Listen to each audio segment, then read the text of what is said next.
Hey everyone, how's it going? Bowser the Healer here, and today I want to talk about the MDI and get us all excited. I just want to do sort of a preliminary video before the MDI weekend. I'm going to be spending basically every day watching every match, taking notes, and trying to do my best to keep up with it so I can make a bunch of videos about it, because I love covering this, and I've also learned I think I need to set a little more time aside for specifically watching these events, because there's a lot to cover, especially as one person. So first and foremost, before I get into my picks and some of the stuff I want to talk about that makes me excited about this event, go down below, hit those comment sections up and let me know, what teams are you looking forward to the most? What kind of upsets do you want? Who's your dark horse pick? I want to hear it all. Players that you're watching, etc. I'm a little late to World of Warcraft MDI. I started getting more into it competitively recently, so I don't really have the whole history of the MDI and Mythic Plus in general. So the more information, the better. I'm really looking forward to it. As for me, I want to talk about, I should talk about this immediately. I think Echo's gonna win it. There are a bunch of teams that I think have punching weight on Echo that can strike at that level and get these runs down nice and clean and maybe get a big upset, but Echo to me is the cleanest team of all of them. Just from their execution to the way in which their pulls go down, the health bars are always going down clean and even, the kicks are perfect, the CC is good. Now every team wipes, so like Echo has definitely had some wipes and whatnot, but seeing some of their teams in things like the Race to World First for Mythic rating, their communications on that team are good.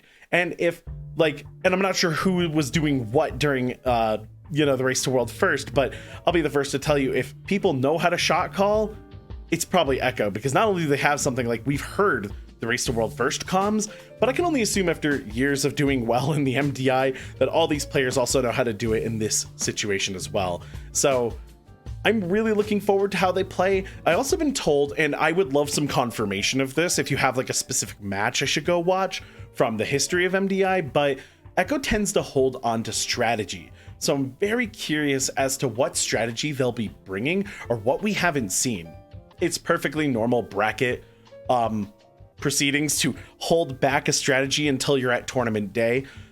It happens all the time in the fighting game world. Players will have like a secret character or some secret tech to deal with like a really hard matchup.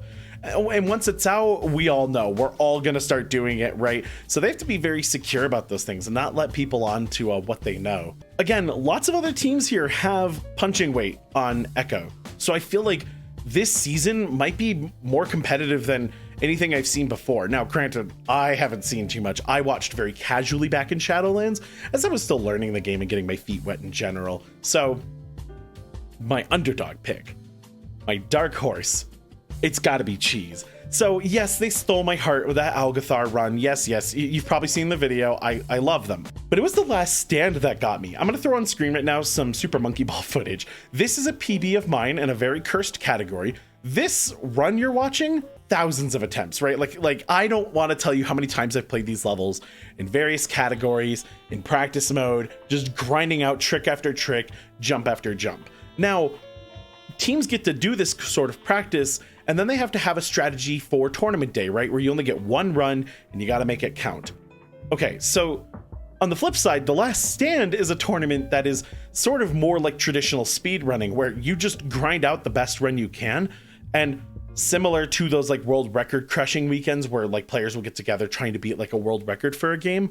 Summoning Salt actually just went over one for the Lego Star Wars speedruns. If you haven't seen that video, for those of you speedrun enthusiasts in the crowd, to do it in a setting like World of Warcraft to me is awesome. I really like this kind of competition. But where Cheese stole my heart wasn't in like, oh, their times, or they even got second place, right? Like Legendary won that event. It's the fact that they walked in and one-shot 3 dungeons immediately with super competitive times that held for quite a bit of time, and then went to Azure Vaults and grinded the heck out of it, doing a pretty difficult strat. They were able to get the strat down, and I think Legendary did an even better version of that strat later in the weekend, which was part of the reason they won. Also, the Ruby Life Pools was much better. And Legendary is a team to also keep your eye on. In fact, there is not a team in the MDI Global Finals that is not worthy of your eyeballs. They're all phenomenal players. It's gonna be a slobber knocker, if you will. I think it's gonna be an incredible show. But Cheese, with that level of execution and confidence, that makes me excited for them. I'm going to be rooting for them every single time they're on screen. And I'm curious if you all are too. I actually really want to know what your underdog picks are, because that to me is just, you want that. I love an upset. Whenever I'm like commentating fighting games, love watching the team that you don't expect to do well, or the player that's starting to make a name for themselves just crush someone out of left field, like some top player, and you're like, excuse me, where'd they come from? I love that effect. So I also need to research more of the players, right? I know that a lot of players, it's sort of like, it's actually like Splatoon of all games, and not many of you would know this, but a lot of top players in Splatoon end up on pickup teams because they can't get their whole squad together. So you get these teams with these bizarre names with like 4 different top players from 4 different teams, and like they all just come together and sweep some tournament. It happens all the time.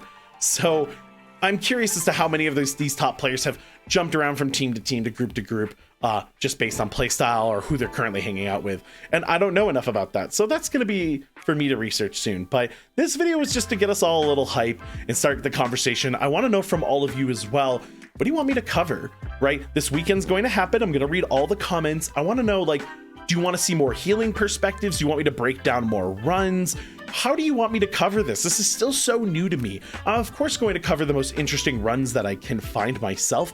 I truly just love this style of event and cannot wait to watch it. But that's it from me. I have a lot to do today, so I'm going to try to get this video out quick. Thank you all so much for watching, and I hope to see you all at the end of the Global Finals.